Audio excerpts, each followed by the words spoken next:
Hello friends, we are looking at the last part of the last chapter of our course, and that is with reference to the general rules of succession in Hindu law. So the rules relating to this are up to section 30, 18 to 29 to be more precise. In the first rule, we are going to see that full blood is preferred over half blood relationship. So if at all there is a agnatic or a cognatic relationship, then in that case a full blood relationship is preferred over a half blood relationship. Half blood here includes the uterine blood too. Secondly, the mode of succession in two or more heirs. So if at all they are expressly it is expressly provided otherwise, the mode of succession is per capita and not per stripes, and they are tenants in common as and not as joint tenants. The next provision is with relation to the right of child in the womb. So if there is a child in the womb at the time of death of the intestate who is subsequently born alive, then that child in the womb has got a right to claim one share which he or she should have got if he or she would have been alive at the time of death of the testator. Secondly, the next provision is with reference to simultaneous deaths. So, if there are two people or more than two people dying simultaneously, rendering it uncertain to understand which one of them survived the other, in such a case, it is presumed that the younger survived the elder. So, in case there is a simultaneous death between the father and a son, in that case, it is presumed that the father died and then after that the son died, so that the property of the father is already transferred to the son in succession, and then the son's property will be succeeded by his own heirs. And same applies to females also.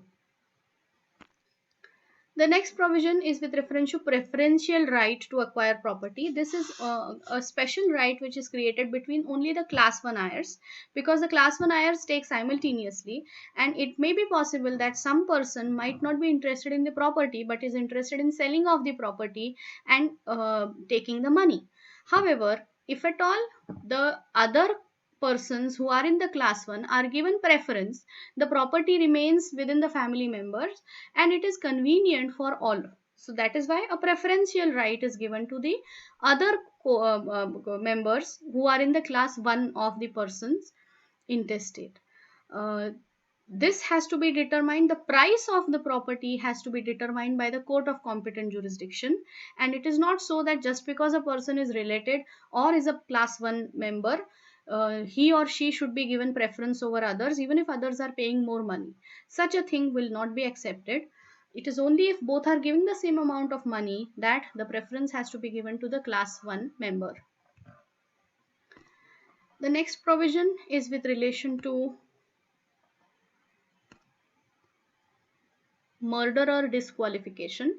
So if a person commits a murder of someone, he is not going to be entitled to any property of that person. Also, if a person converts himself, see, this is Hindu Succession Act, and therefore a person who is not a Hindu at the time of death of that person, who is an intestate, the property will not be inherited by such a person. And if thus such a person's descendants are also not Hindu, then their descendants are also disqualified. If at all a person is disqualified from inheriting property, it shall devolve as if the person has died before the death of the intestate. However, it has been clearly mentioned that no person shall be disqualified from succeeding any property on just the ground of any disease, defect, or deformity, save as provided in this act on any other ground whatsoever. If at all there is no heir present, that means there are no class 1, class 2 agnates and cognates with reference to any Hindu male, or there are no heirs in the all 5 categories of a Hindu female dying intestate. In such a case, the government will acquire the property as if it has succeeded the property. This provision is called as the escheat, doctrine of escheat. So with this, we complete the Hindu Succession Act. The last part is with reference to testamentary succession. But the provisions relating to testamentary succession, that is making a will, are given under the Indian Succession Act, and the Hindu law also follows those provisions when it comes to testamentary succession. With this, my dear friends, we have completed the provisions and all the laws relating to the basics of Hindu law of this course. I hope you have enjoyed this course and will definitely benefit from this course in the times to come. Thank you very much. It was a pleasure to be a part of your learning